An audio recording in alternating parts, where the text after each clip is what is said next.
패스파인더 엘리사라는 제목입니다. 작년 MBC 방송연예대상에서 독특한 이름을 가진 사람이 신인상을 받았어요. 중국집에 가면 여러분 맛있게 먹는 유산슬입니다. 다 알다시피 유산슬이라는 캐릭터가 유재석 씨가 이렇게 서브로 만든 캐릭터였잖아요. 다른 사람이 만일 유산슬이다 이름 가지고 나왔으면 촌스럽다, 사랑의 재개발 이렇게 노래 불렀으면 재개발해 주세요 이랬으면 노래 저런 노래를 부르냐 이랬을 텐데, 유재석이 하니까, 유재석이 부르니까 이게 대박이 났습니다. 유재석 씨가 여러분 잘 알다시피 무명 시절에 되게 어리버리했잖아요. 별명이 메뚜기, 얼굴도 좀 못생기고 입은 튀어나오고, 그래서 이렇게 좀 처음에 인기가 없었어요. 방송 실수도 많이 하고. 근데 지금은 유재석은 아주 사람들이 신뢰하고 또 좋아하는, 그래서 젊은이들 말로는 까방권을 가진 사람이라고 그래요. 까방권, 까임 방지권.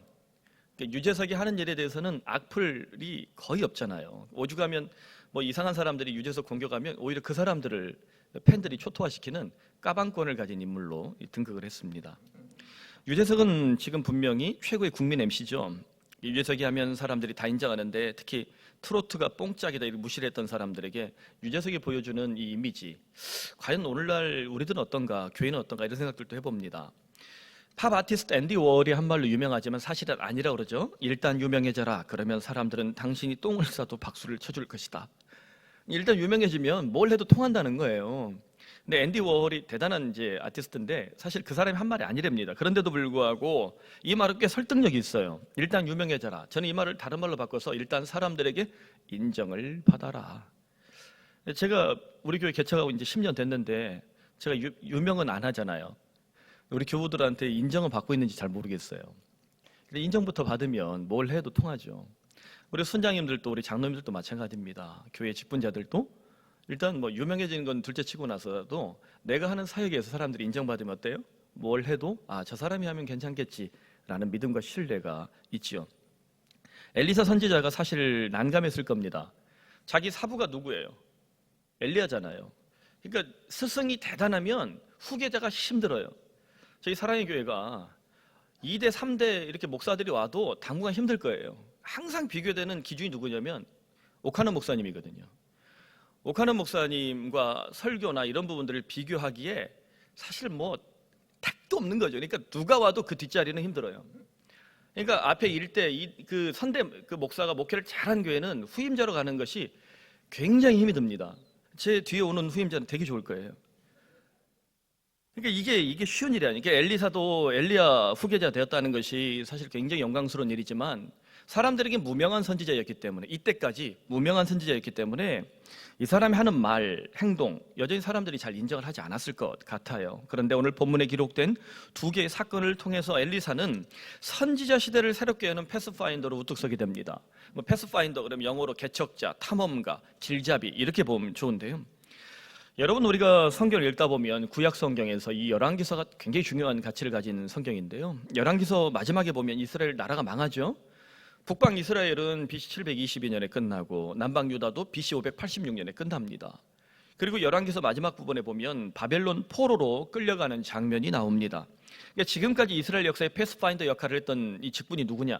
제사장이었거든요.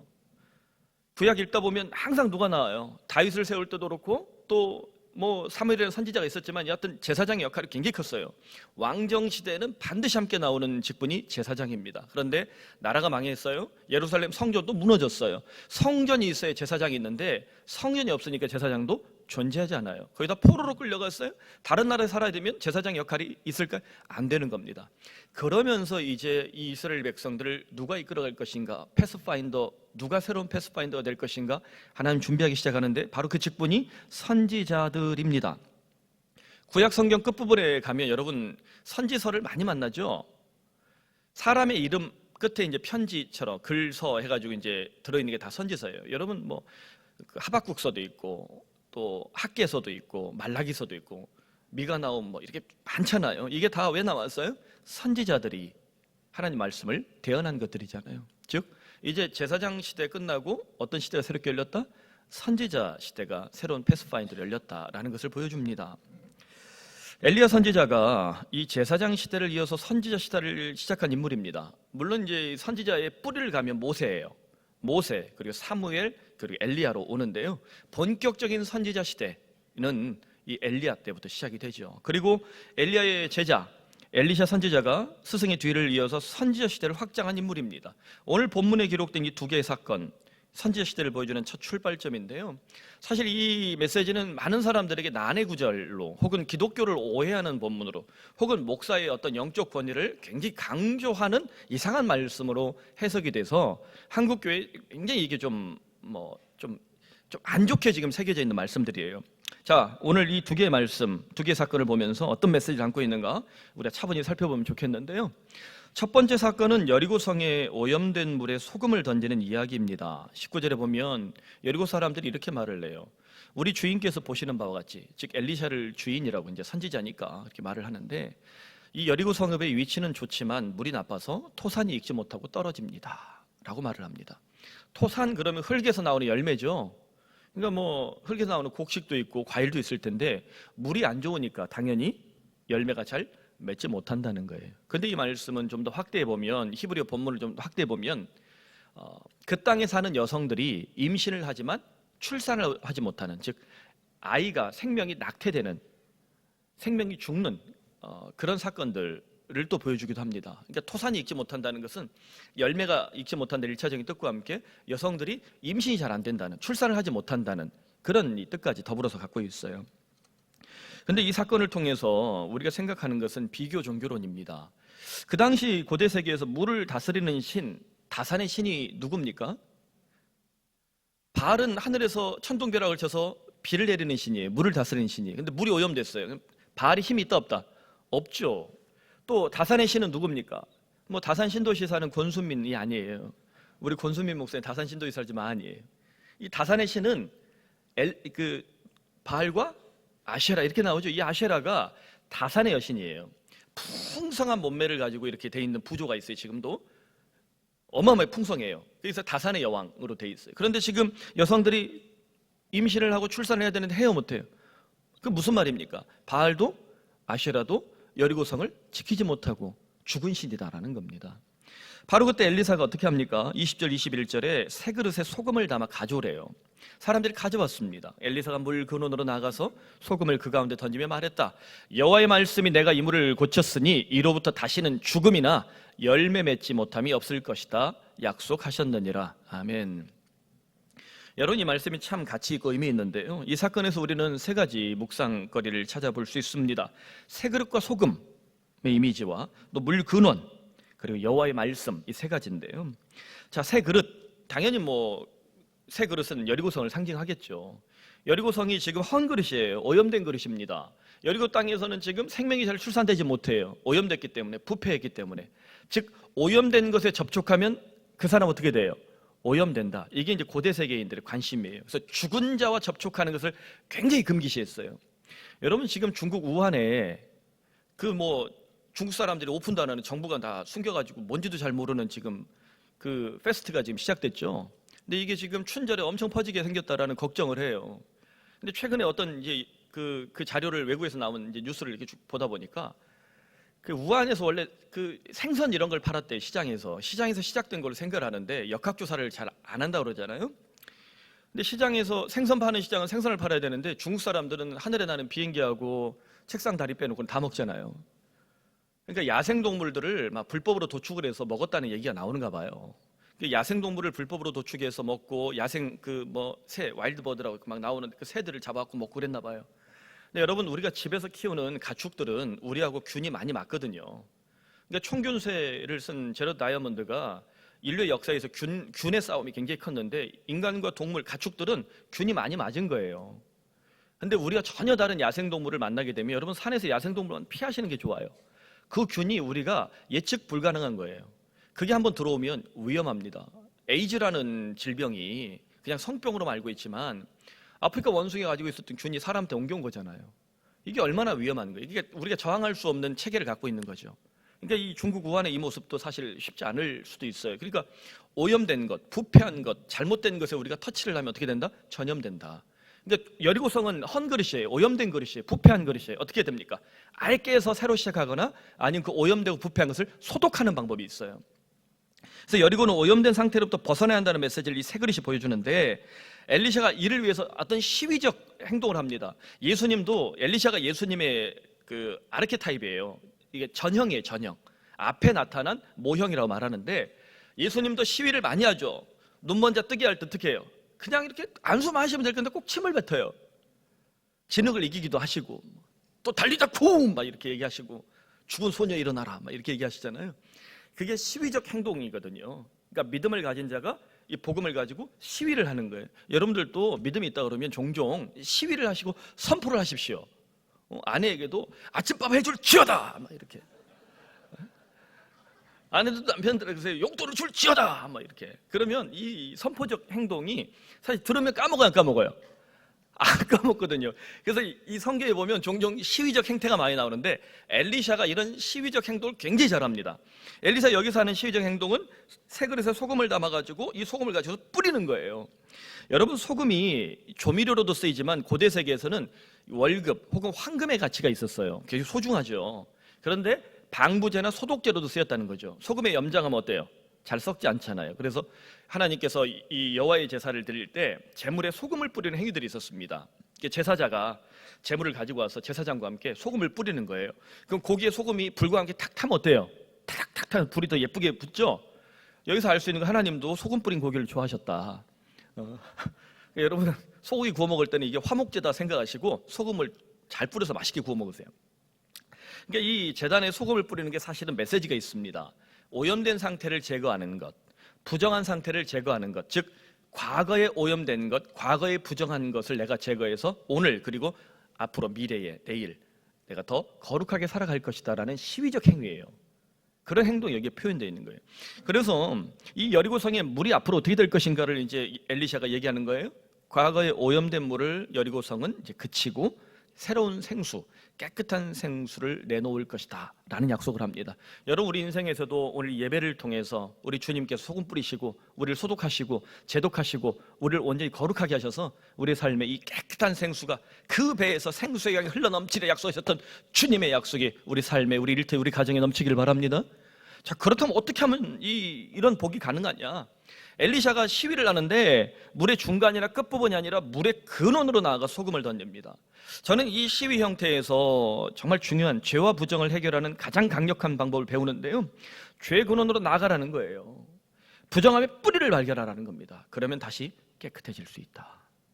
여러분, 집에서 청소를 하는데 뭐 화장실 청소를 예를 들어서 한다 생각해 보세요. 그 세면대 그 안에 오염된 게 가득한데 밑에만 계속 닦아요. 쓰레기 떨어지는데 거기만 계속 닦아요. 그러면 어때요? 깨끗해져야 하는데요. 계속 닦아야 돼요. 어디를 끝내야 됩니까? 그 뿌리, 쓰레기가 가득한 그거 치우면 그때 깨끗한 물이 나오는 거예요. 우리 죄도 마찬가지예요. 우리가 죄를 범하고 혹은 인생에 문제가 생겼을 때 바로 그 자리, 그 순간만 어떻게 임기응변으로 땜빵하듯이 아까장기, 빨간 약, 그리고 뭐 반창고 발라서 대충 덮어놓고 그러면 어떻게 됩니까? 더 썩죠. 뿌리째 도려내야 돼요. 암이 보인다, 뿌리째 발본색원을 해야 되는 거죠. 이게 죄의 해결책이라는 거예요. 여러분, 우리 죄의 문제 혹은 인생의 문제가 발견됐을 때 이 죄의 뿌리가 뭘까? 지금 내 인생의 문제, 이 근원이 과연 무엇일까? 하나님 앞에 기도하시고 이 뿌리와 근원과 문제를 해결하는 역사가 있길 바랍니다. 근데 이 약속을 누가 하시느냐? 엘리샤가 말합니다. 여호와의 말씀이라고 외쳐요. 내가 이 물을 고쳤으니 다시는 이 문제가 없을 거라는 거예요. 여러분, 우리 죄의 문제도 마찬가지입니다. 예수께서 이 죄를 해결하셨으니 다시는 이 죄 때문에 우리가 하나님 아버지 앞에서 하나님의 자녀라는 거룩한 칭호를 잃어버릴 수 있습니까? 아무도 흔들 수 없는 구원을 우리가 받는 줄로 믿습니다. 그래서 내가 이 물을 고쳤으니, 저는 이 문장을 보면 참 감동을 받았는데요, 이 물 대신에 여러분의 이름을 넣어보십시오. 자녀 이름도 넣어보시고요, 남편, 아내 이름을 넣어보시고요, 그리고 일터도 넣어보시고 또 교회도 넣어보십시오. 내가 이 자녀를 고쳤으니, 할렐루야. 내가 이 남편을 고쳤으니, 내가 이 아내를 고쳤으니, 내가 이 일터를 고쳤으니, 내가 이 교회를 고쳤으니, 주께서 이 한국교회를 고쳐주시기를 바랍니다. 주님의 음성이 외쳐지면 다 나을 줄로 믿습니다. 그러므로 사랑하는 성도 여러분, 여호와의 말씀이 오늘도 우리를 살려주시는 생명의 말씀인 줄로 믿습니까? 오늘 여호와의 말씀이 이 자리에서 예배하는 우리 모든 성도들을 찾아오기를 간절히 소원합니다. 저 같은 목사가 아니라 살아계신 하나님께서 말씀을 대언할 뿐, 저 같은 목사를 뛰어넘어서 오늘 살아계신 하나님의 말씀으로 여러분들 만져주시길 바랍니다. 두 번째 사건이 굉장히 난해 구절이에요. 베델에서 암콤 2마리가 작은 아이들을 찢어 죽이는 이야기인데요. 이게 사실 잘 안 나오는 이야기거든요. 곰이 잘 안 나오잖아요. 자, 수콤하고 암콤 중에 누가 더 싸나울까요? 저 남편하고 아내가 부부싸움은 누가 더 세요? 아내가 더 세요. 암콤이 더 세다고 그래요, 일반적으로. 그래서 이게 굉장히 상징적인 사건인데요. 이 사건 덕분인지 대머리 목사님들이 대체로 센 목회를 하는 것 같습니다. 조모 목사님부터 시작해서 이 대머리 목사님들이 굉장히 이 영빨이 세세요. 그래서 성도들을 막 이렇게 압도하는 목회들 하시는 분들 보면 좀 그래요. 그거 아무 상관없습니다. 23절에 보면 엘리샤가 거기서 베델로 올라가더니 그가 길에서 올라갈 때에 작은 아이들이 성읍에서 나와 그를 조롱하여 말했다. 대머리에 올라가라, 대머리에 올라가라. 이게 놀려도 이렇게 놀려요. 그러니까 여러분 또 우리 교인 중에 또 대머리 보시고서 대머리에 올라가라 이러지 마세요. 이게 이제 안티기독교 하는 사람들, 반기독교 하는 사람들은 아니 작은 아이들이 좀 놀렸기르소니 우리 교회로 하면 유치부 꼬맹이들이잖아요. 유치부 꼬맹이들이 저한테 목사님은 숏다리 이렇게 놀리는 거 똑같은 거예요. 목사님은 흰머리. 그렇다고 제가 저주해서 곰 튀어나오기 위해서 찢어 죽이겠어요? 철없는 애들인데. 그래서 하나님이 이렇게 독하시고 자비가 없으시냐 이렇게 해서 이제 공격하는 좀 이 안티기독교인들이 많이 쓰는 내용들이 됩니다.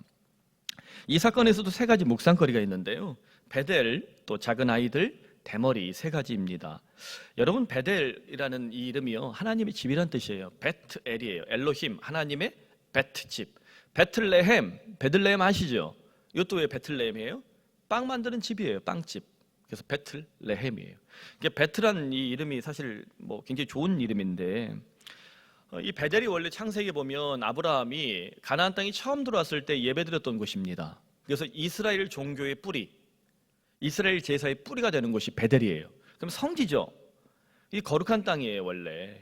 그런데 이 베델이 이후에 뭘로 유명해지냐면 왕정시대에 베델의 금송아지 이렇게 딱 붙어요. 관용구가 돼요. 베델의 금송아지 그리고 여로보암의 길 이렇게 해서 관용구가 생겨요. 여로보암이라는 왕이 나옵니다. 다윗과 솔로몬 이후에 솔로몬이 너무 세금 정책을 막 유대 지파, 자기 지파, 베냐민 지파만 빼놓고는 세금 정책을 너무 강조를 한 거예요. 그러니까 여기는 면세를 주고 나머지 10지파에게는 세금을 막 우당창창. 여러분 정부가 힘들어질 때는 언제예요? 세금 때문에 국민에게 신망을 잃거든요. 세금을 잘 걷으면 좋아요. 잘 걷어서 골고루 나눠주면 좋은데 이게 유대 지파 일부 지파는 아주 우왕장창하게 잘 살게 해주고 나머지는 다 그냥 그 집어 드리는 거예요. 그래서 이제 이 솔로몬에 대해서 사람들이 반란을 일으킵니다. 그러면서 그 아들 르호보암 시대에 여로보암이라는 골출한 인물이 나와요. 그래서 여로보암이 북이스라엘 10지파를 데리고 쿠데타를 일으킵니다. 근데 이 사람이 이제 불안하죠. 자기가 왕이 됐지만 다윗의 지파를 이길 수가 없잖아요. 게다가 예루살렘에 뭐가 있어요? 성전. 그러니까 사람들이 툭하면 성전을 찾아가니까 성전에 가서 제사 지낼 때마다 야 그래도 우리가 서울이 최고지. 아무리 세종시가 좋아도 어디가 좋다? 서울이지. 그래서 혼자 내려간대잖아요. 도시가 이게 분화가 안 되는 거예요. 지역 경제가 다 발전을 해야 되는데. 그러니까 이런 일이 벌어질까봐 여로보암이 잔머리를 썼어요. 아 그러면 저 예루살렘보다 훨씬 간편하고 쉽게 예배드리는데 사람들이 아싸라게 은혜 받는 곳 뭐가 있을까? 금송아지 만들자. 그래서 북방에는 단 그리고 자기 도시 서울에는 베델에 금송아지. 그래서 얘기하는 야 이게 너희를 출애굽시킨 신이야. 진짜 신이야. 황금송아지 여기 가서 여러분 제사 지내면 여러분 복 받는다 막 이렇게 한 거예요. 기복주의, 물시인주의 이걸로 그냥 흠뻑 다 적셔놓은 거예요. 이게 사람들이 풍덩풍덩 빠지니까 다시는 여호와의 제사가 생각이 안 날 정도로 좋은 거죠. 근데 문제는 이게 뭐냐면 여로보암이 베델에다가 이 섬기는 제사장들까지 타락을 시킵니다. 열왕기상 13장 33절에 보면 여로보암이 일반 백성을 산당의 제사장으로 삼되 누구든지 자원하면 그 사람을 산당의 제사장으로 삼았다. 원래 제사장은 어때요? 아론의 집안에서만 나와야 돼요. 세습직입니다. 누가 못 들어와요. 똑똑하고 잘났다고 그래서 제사장이 될 수가 없어요. 오직 아론의 지파에서만 태어나야, 아론의 혈통에서만 태어나야 진짜 제사장이에요. 그 외에는 인정을 하지 않는 거예요. 그래서 거룩한 혈통을 만들어놨어요. 근데 이걸 그대로 가져다가 목사는 제사장이다 해서 아들한테만 교회를 물려줘야 된다는 논리를 말하는 분은 예수님을 안 믿는 거예요. 구약에 빠져 있으니까. 다 만인 제사장이고 이제 선지자권을 가졌는데 잘못된 거죠. 그러니까 여러분, 이게 굉장히 잘못되어 있는 건데요. 이 여로보암이 한 짓을 보면 제사장은 어떤 사람을 세워요? 그냥 뭐 자원하면 시키는 거예요. 돈 있고 빽 있고 뭐 그런 사람 갖다 세우는 거예요. 그러면 거룩한 제사장 무리가 나오겠어요, 안 나오겠어요? 안 나오죠. 어려서부터 제사장 교육을 받고 잘 훈련 받아야 되는데 그냥 청둥 벌거숭이 같은 놈들이 제사장이 되는 겁니다. 제가 목사 되는 케이스에 대해서 어려서부터 이렇게 잘 성장하는 사람들이 목사가 되는 것이 좋겠다라는 얘기를 종종 하는데, 그렇게 해도 목사답게 살기가 참 어려운 시대예요. 그렇게 해도. 이게 지금 한국 교회의 모습을 그대로 보여줘요. 왜 이 사람들이 제사장이 되고 싶었을까요? 중세를 생각하면 돼요. 중세에 그 귀족 가문들이 잘 나가면 아들들을 다 뭐 시켰냐면 사제를 시켜요. 사제 계급에 들어가면 로마의 권력을 쥐어서 이게 이제 뭐 홍위주교라고 하는 카디널이 되거나, 그래서 이 사제의 큰 직분을 가지면 왕이나 왕후도 다스릴 수 있거든요. 우리나라 고려 시대가 어때요? 그 불교 왕국이었잖아요. 그러니까 귀족 가문이 또 왕족 가문이 그 왕자나 뭐 왕 못 되고 뭐 귀족 중에 이렇게 잘생기고 잘 나가는 놈 뭐 시켜요? 국숙 만드는 게 꿈이에요. 국가의 승려가 되면 왕도 흔들고 다 흔들 수 있다 생각하니까. 그래서 이 제사장이 되는 것, 사제가 되는 것이 높은 직급에 올라가는 것으로 생각하는 시대에 그게 많은 사람들이 빠졌단 말이에요. 우리 한국 사회도 이 부분에 대해서, 한국교회 목사님들 이 부분에 대해서 많은 고민들이 필요한 시점입니다. 근데 여러분, 여기에서 우리가 볼 것이 이 산당의 제사장들 한번 보세요. 이 사람들이 철없는 아이들이에요? 본문에 나오는 작은 아이들이 과연 철없는 아이들이냐? 히브리어에서 나르라는 이 명사는요, 나르는 만 12세에서 30세 어간의 젊은이를 말해요. 그래서 성경에 종종 나는 아이라, 주님 나는 아이입니다, 그리고 저 작은 아이 뭐 이렇게 나오는 것들은 진짜 꼬맹이가 아니에요. 우리 주부 애들이 아니에요. 만 12세에서 30세 되는 청년들이에요. 여러분, 고대 사회에서, 특히 유대 사회에서는요 12세 이후에 성인식을 합니다. 성인식. 토라 교육이 끝나기 때문에 성인식을 해요. 지금도 통곡의 벽에 가보면, 서벽에 가면 좋은 날 좋은 날 이때 가면 성인식 하는 행사들이 굉장히 많아요. 그러니까 유대 종교인들이죠. 막 축제를 하면서 그 소년들 12살, 13살 이렇게 넘은 애들이 성인식을 하러 와요. 그러니까 그런 모습들인 거예요. 그러니까 여기에서 이 나하루로 기록된 이 작은 아이들은 젊은 청년들, 젊은이들 이렇게 보는 게 좋은데요. 아마도 이들의 정체가 뭘까? 산당의 제사장들, 즉 금송아지 제사장들 또는 아주 우상 숭배자들이 아니었을까? 우상 숭배로 돈을 벌던 사람들이 아니었을까? 엘리샤가 들어오면 우상 숭배가 끝나니까 돈 벌어요, 못 벌어요? 못 벌죠. 예수님이 왜 죽었어요? 성전 권력을 가지고 있었던 제사장들이 성전에서 벌어들인 어마어마한 돈을 포기하지 못해서 예수를 죽인 거예요. 여러분, 그게 교회의 헌금이나 헌물이, 헌상이 돈으로 환산되는 순간 목사도 타락하고 성도도 타락하는 겁니다. 이게 굉장히 중요한 메시지예요. 따라서 이 작은 아이들로 기록된 이 우상 숭배자들이 왜 엘리사를 향해서 대머리에 올라가라라고 조롱했을까? 엘리야를 보면요, 열왕기 1장 8절에 털이 많은 사람으로 나옵니다. 엘리야는 털이 많은 사람이에요. 수염이 많았다는 거예요. 이게 왜 중요하냐면 유대인들과 그 중동 사람들에게는 머리털이나 수염이 남성의 생식 능력을 보여주고 생명력을 보여주는 상징이에요. 그러니까 여러분, U23 지금 올림픽 축구할 때 보면 시리아나 또 중동 지역 축구 선수 한번 보세요. 걔들이 U23 같아요? U43 같지? 막 털 이렇게 기르고 막 안 깎잖아요, 걔들이. 우리 애들 보세요. 얼마나 민둥산 깨끗해요. 그러니까 걔네는 이 털이 많아야 이게 남성의 능력이 있다 이렇게 보여주는 이 전통이 있어요. 그래서 털을 잘 안 깎아요. 게다가 이스라엘 지파에서도 레위기 21장 5절에 제사장의 자격이 있습니다. 제사장들은 머리털을 깎아 대머리 같게 하지 말고 자기의 수염 양쪽을 깎지 말며 살을 베지 말라. 그러니까 머리를 잘 안 깎았다는 거죠.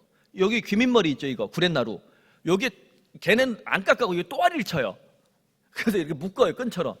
그래서 여러분, 미국이나 혹은 이제 유대인 많이 사는 데 가보면 까만 옷 입고 여기 구렛나루를 이렇게 묶은 애들이 있어요. 영화 속에 보면. 걔들이 다 뭘까요? 종교인들이에요.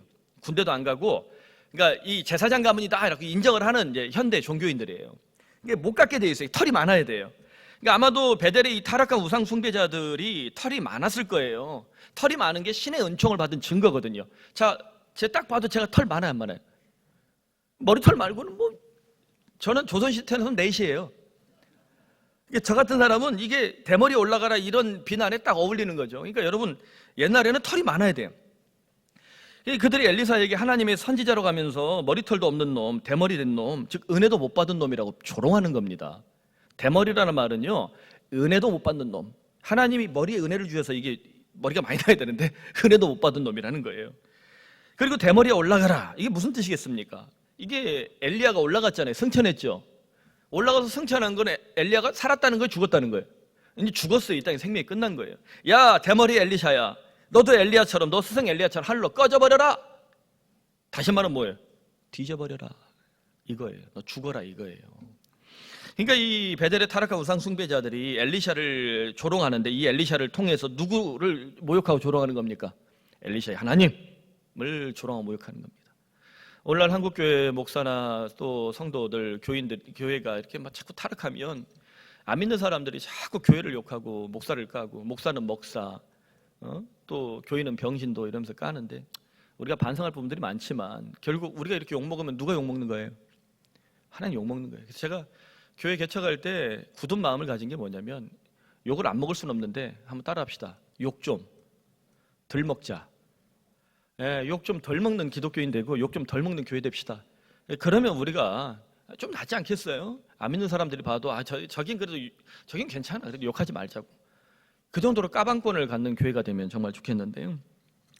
24절에 결국 어떻게 됩니까? 엘리샤가 뒤로 돌이켜 그들을 보고 저주합니다. 그래서 암콤 2마리가 훅 튀어나와서 42명을 찢어 죽여요. 다 죽이진 않았어요. 그 중에 아주 못된 놈들 42명을 선별해서 찢어 죽여요. 이후에도 보면 42명이 죽는 일들이 종종 벌어져요. 이 42명이 안 들어가도록 우리가 조심해야 돼요. 이 암콤이 이게 잘 나오기 힘든 거거든요. 이 사건을 두고서 이제 어떤 사람들이 대머리라고 괜히 놀렸다가 재수없게 죽은 사건, 이게 아니에요. 이게 영적 사건입니다. 베델의 금송아지를 모시던 젊은 우상 숭배자들과 하나님의 선지자 엘리샤 영적 전투를 보여줍니다. 어디에서요? 하나님의 집 베델에서. 바로 이스라엘 종교의 기원, 아브라함이 첫 번째 예배 처소, 첫 번째 기도 처소였던 이 베델을 회복하는 사건이에요. 여러분, 우리 첫사랑, 첫은혜, 바로 그 베델을 회복할 수 있기를 바랍니다. 어떻게 해요? 이 강고한 믿음이 있어야 된다는 거예요. 따라서 이 말씀을 통해서 우리는 앞으로 역사에 일어날 사건들도 유추할 수 있습니다. 앞으로 북이스라엘 왕들이 베델의 금송아지를 붙잡고 하나님 배신하면 어떻게 된다는 말이에요? 암콤들이 뛰어나와서 니들을 찢어 죽일 것이다 라는 경고의 메시지입니다. 실제로 어떻게 됩니까? 북이스라엘은 BC 722년 아시리아라는 암콤이 튀어나옵니다. 남방 유다는 어떻게 돼요? BC 586년 바벨로니아는 신바벨로니아라는 강건 제국이 나와서 찢어 죽입니다. 그래서 이 암콤들은, 자, 곰하고 사자하고 싸우면 누가 이겨요? 사자라는 생각이 곰이 더 세요. 미련 곰탱이 아니에요. 곰이 엄청 셉니다. 그래서 이 곰은 강력한 전투력을 갖춘 모습이에요, 이미지가. 아스리아나 바벨론 같이 이 호전적이고 강력하고 무자비한 힘을 가진 이 대제국을 또 상징할 수도 있다는 거예요. 실제로 결국 이스라엘과 남방 유다는 멸망합니다. 그렇다면 여기서 우리는 어떻게 하면 심판을 피할 수 있는가에 대한 질문을 던져봐야 되겠죠. 여호와 이름으로 저주했던 엘리샤 선지자, 이 한마디 해답이 있습니다. 이스라엘 백성들이 여호와의 이름을 다시 붙잡고 베델의 금송아지 곧 나의 우상들을 격파하면 반드시 살 수 있습니다. 여러분, 오늘 내 속에 숨겨져 있는 베델의 금송아지 같은 나의 우상들을 여호와 이름으로 격파하는 주의 백성들이 되시길 바랍니다. 그러므로 사랑하는 성도 여러분, 여호와 이름이 생명을 주시는 능력이 된다는 사실을 믿습니까? 그 여호와 이름으로 여러분 자녀를 축복하십시오. 여러분 남편과 아내를 축복하십시오. 우리 주변에 있는 사람들을 축복합시다. 우리 입술의 험담과 뒷담보다는 축복의 말씀이 더 많았으면 좋겠습니다. 그래 오늘 우리 모두 나의 우상을 격파하고 여호와 이름을 고백하는 예배자가 되면 정말 좋겠습니다. 말씀 맺습니다. 백범 김구 선생이 독립운동하면서 좌우명으로 품었던 서산대사의 명시가 있는데요, 종교를 떠나서 이 시가 패스파인더의 특징을 잘 보여주고 있습니다. 잘 아시다시피 백범 김구는 천도교 동학의 접장이었어요. 꽤 동학에서 잘 나가던 사람이에요. 불가에도 좀 인연을 맺었지만 이후에 기독교인으로 살았다는 것을 우리는 잘 알고 있습니다. 이분이 통큰 철학을 가지고 있었던 분인데요. 이 백범이 이 시를 참 좋아했던 이유를 좀 알 것 같아요. 얼마나 독립운동이 엄혹하게 힘듭니까? 갈 바를 알지 못하잖아요. 나라가 독립할 줄 누가 알았겠어요? 지금 이 시대의 삶도 마찬가지입니다. 우리 한반도가 앞으로 어떻게 될지, 저 남북관계 어떻게 될지, 저 미중 무역 분쟁에서 우리는 어떻게 살아갈지 2020년 우리의 길도 참 쉽지 않습니다. 근데 이 명시가 있죠. 답설야중거 눈 덮인 광야를 지나갈 때에는 불수호란행 함부로 어지러이 걷지를 마라. 금일아행적 오늘 나의 발자국이 수작 후 인정. 마침내 후세들에게 이정표가 되리니. 인정, 사람들에게 이정표가 된다는 거예요. 오늘 이 시를 이렇게 준비했더니 하나님께서 교보제로 하늘에서 눈을 내려주셨습니다. 근데 나가면 안수 집사들이 아까 싹 치워놔가지고 눈이 없습니다. 여러분, 산에 눈이 막 왔을 때 길을 걸어가면 어저께 가면 어떻게 돼요? 뒤에 따라오는 사람이 길을 잃어버려요. 아버지 어머니가 인생길 먼저 걸어가는데 그 인생길 어지러이 걸어가면 자식이 어떻게 되겠어요? 길 잘 못 찾습니다. 아비 어머니의 등을 보고 자녀들은 인생길을 때로 걸어갑니다. 미련 아버지, 우직한 어머니의 등을 보고 걸어간다는 말이에요. 여러분, 자녀들하고 종종 삶의 이정표에 대해서 좀 얘기를 많이 나누세요. 내 자녀에게 너 그거 틀렸다 옳다 답 주지 마시고 네가 이걸 하면 더 좋겠다. 그래, 그 결정에 네가 2, 3년 투자할 수 있다면 열매를 볼 수 있겠다. 많은 생각들을 스스로 내릴 수 있도록 여러분이 어지러이 걷지 않는 모습을 보여주는 것이 참 중요합니다. 우리 삶에도 마찬가지죠. 이 패스파인더를 여기서 보게 되는데, 패스파인더는 패스 좁은 길, 파인더 발견자인데요. 제가 그래서 이렇게 저는 확대하면 더 좋겠다 싶습니다. 길을 발견하는 사람, 또 길을 보여주는 사람, 또 길을 여는 사람, 이게 패스파인더다. 오늘 세상은 눈 덮인 광야처럼 혹독합니다. 함부로 어지러이 걸어간 사람들의 발자국이 너무 많아서 길을 찾기 참 어렵습니다. 그렇다면 마침내 후세들에게 이정표가 된 패스파인더가 있는가? 어떤 종교도, 어떤 학문도, 어떤 사람도 보여주지 못한 영원한 패스파인더, 우리 앞서 걸어가고 계십니다. 바로 그분은 십자가에 달린 예수 그리스도입니다. 우리 예수님께서는 우리 앞서 걸으셨습니다. 우리가 다시는 생명의 길을 잃지 않도록, 다시는 우상에게 우리 마음을 빼앗기지 않도록, 다시는 죄인의 길에 들어설 수 없도록 십자가를 이 땅에 영원한 패스파인더로 선물해 주고 가셨습니다. 어떤 십자가입니까? 주 예수 그리스도의 피 묻은 십자가입니다. 어떤 종교가 황금으로 만든 것이나 혹은 어떤 유명한 사람이 어마어마한 돈을 들여서 만든 것이 아니라, 비록 그것이 나무로 초라하게 만들어진 것일지라도 주 예수 그리스도의 피가 뚝뚝 떨어지는 복음이 새겨진 십자가라면 그 십자가는 우리에게 패스파인더요, 삶의 이정표가 될 수 있음을 믿습니다. 그래야 사도 바울이 우리 앞서 이미 패스파인더를 경험하고 그의 최초의 복음서인 갈라디아 6장 14절에 약속합니다. 그러나 내게는 우리 주 예수 그리스도의 십자가 외에 결코 자랑할 것이 없으니. 이 말씀을 좀 바꿔보면, 내게는 우리 주 예수 그리스도의 십자가 외에 결코 어떤 것도 이정표가, 패스파인더가 될 수 없으니. 사랑하는 성도 여러분, 인생길을 걸어가며 어떤 고민을 합니까? 이 길인가 저 길인가 헷갈릴 때는 직진하라고 누군가 조언하더라고요. 근데 저는 거기에 이렇게 말하고 싶습니다. 십자가의 그 길을 위탁하시고 비록 그 길이 불편해도 걸어가시길 바랍니다. 제가 제 인생에 작은 모토가 하나 있는데요, 첫 번째 열린 문으로 들어간다입니다. 사실 이전 사랑의 교회에서 유학을 갈 준비를 어느 정도 맞춰놓고 또 교회에서 계속 사역해야 될지에 대한 고민을 할 때 사실 미국 교회에 사역하는 부분이나 혹은 학교 어플라이 하는 거나 이제 정리가 되고 있는데, 그 기도를 했어요. 첫 번째 열리는 길이 뭘까? 근데 이 목양 사역을 또 교회에서 제가 할 수 있는, 책임질 수 있는 사역을 갑자기 열리는데 먼저 열린 길을 선택을 했습니다. 그래서 그때 유학을 가지 않은 것이 내내 후회는 되지만, 그럼에도 불구하고 그 선택에 대해서 잘못됐다는 생각을 전혀 갖지 않습니다. 교회를 개척할 때도 마찬가지입니다.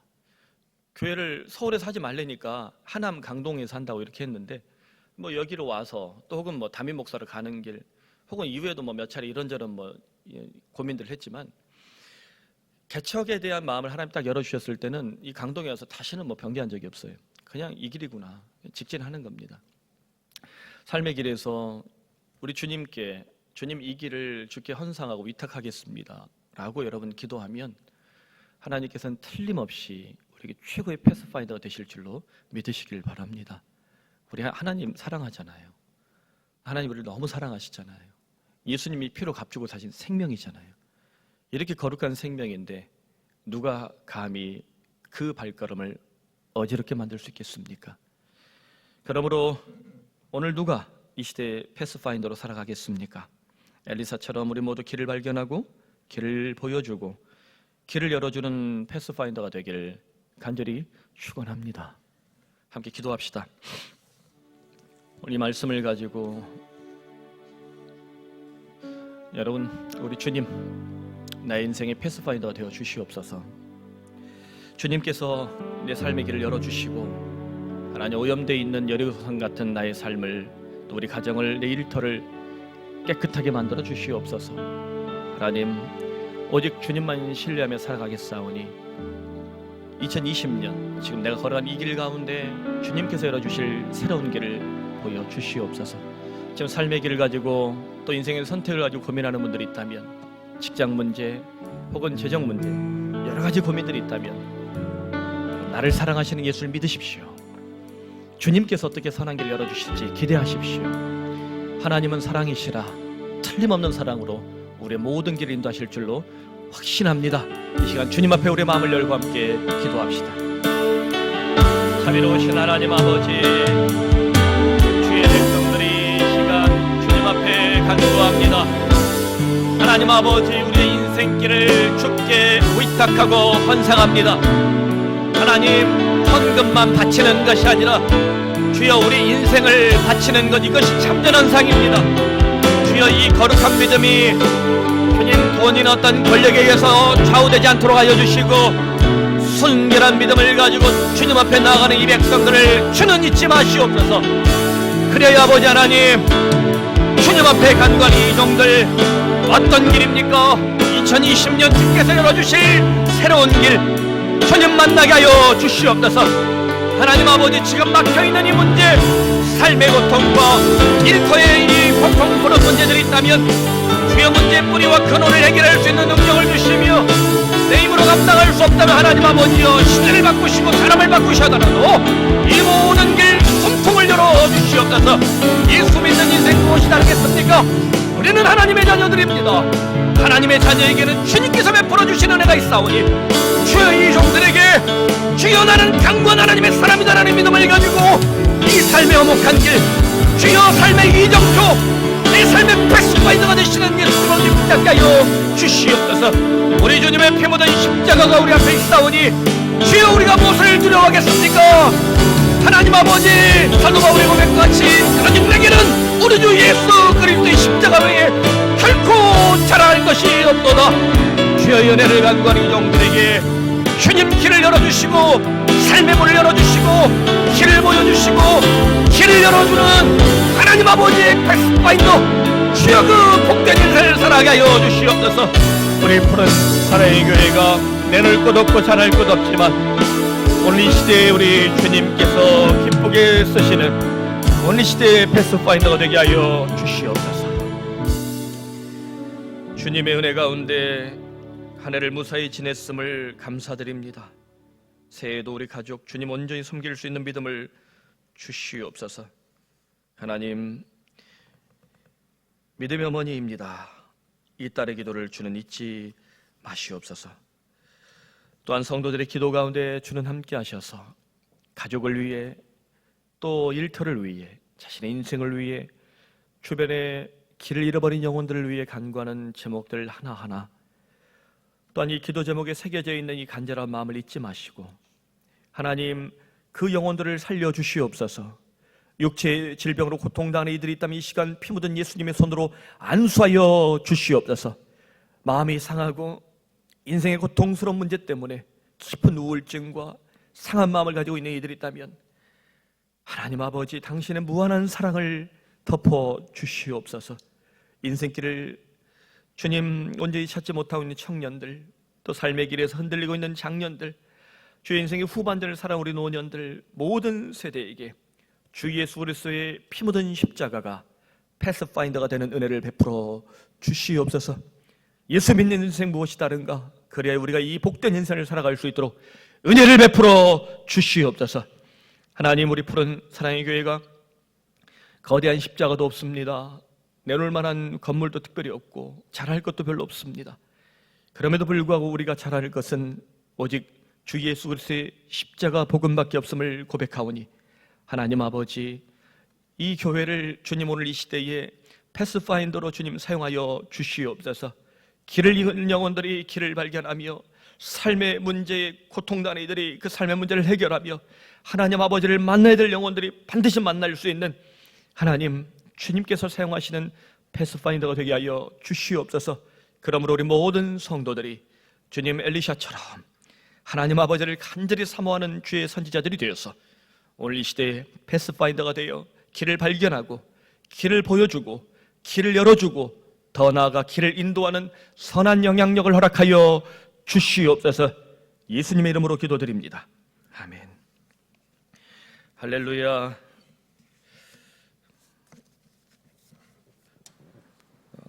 오직 예수뿐이라는 곡입니다.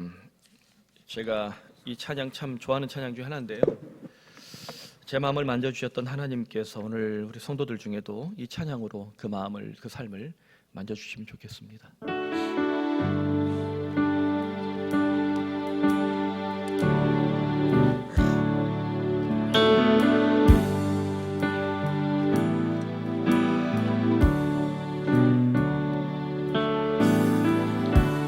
은혜 아니면 살아갈 수가 없네. 허음마저도 다 주의 것이니 세상 평안과 위로 내게 없어도 예수, 오직 예수뿐이네. 은혜 아니면, 은혜 아니면 살아갈 수가 없네. 호흡마저도 다 주의 것이니 세상 평안과 위로 내게 없어도 예수, 오직 예수뿐이네. 그 신계획 다 볼 수도 없고 잔인 고난에 지쳐도 주께 맡긴 나의 모든 삶 버티고 견디게 하시네. 은혜 아니면 살아갈 수가 없네. 나의 모든 것 다 주께 맡기니 참된 평안과 위로 내게 주신 주 예수, 오직 예수뿐이네.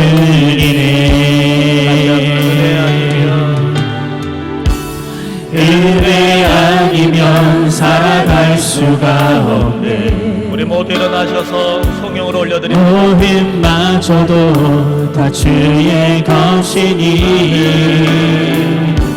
세상 평안과 위로 내게 없어도 예수, 오직 예수뿐이네.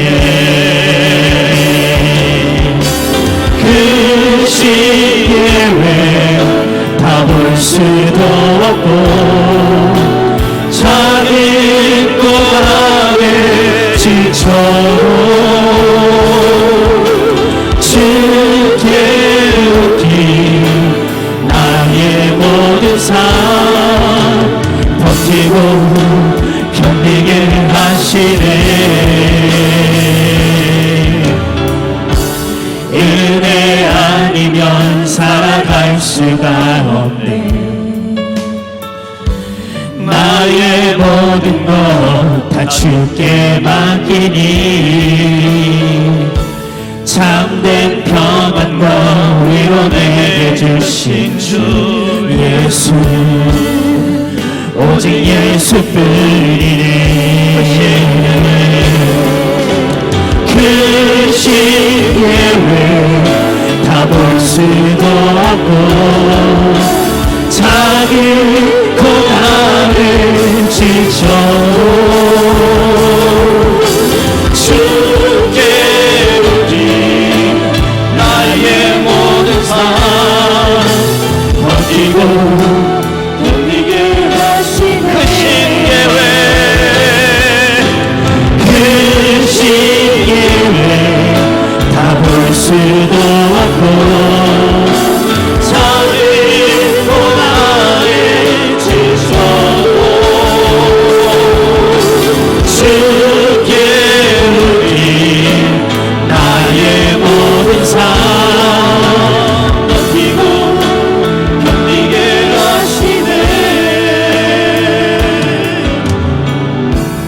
은혜 아니면 살아갈 수가 없네. 나의 모든 것 다 주께 맡기니 참된 평안과 위로 내게 주신 주 예수, 오직 예수뿐이네. 예수, 오직 예수뿐이네. 오직 주 예수 그리스도의 은혜와 하나님 아버지의 사랑과 성령의 돌보심이 패스파인더, 오늘 이 시대의 패스파인더가 되어 길을 발견하고 길을 찾아내고 길을 보여주고 길을 알려주는 오늘 이 시대의 패스파인더가 되기로 결단 우리 모든 교우들과 푸른 사랑의 교회 위에, 한국교회 세계교회 위에, 또 오늘도 주의 품을 멀리 떠나 패스파인더를 망실한 잃어버린 영혼들, 우리들이 반드시 복음을 전해야 될 그 영혼들 머리 위에 이제로부터 영원토록 함께 하시기를 간절히 축원하옵나이다. 아멘.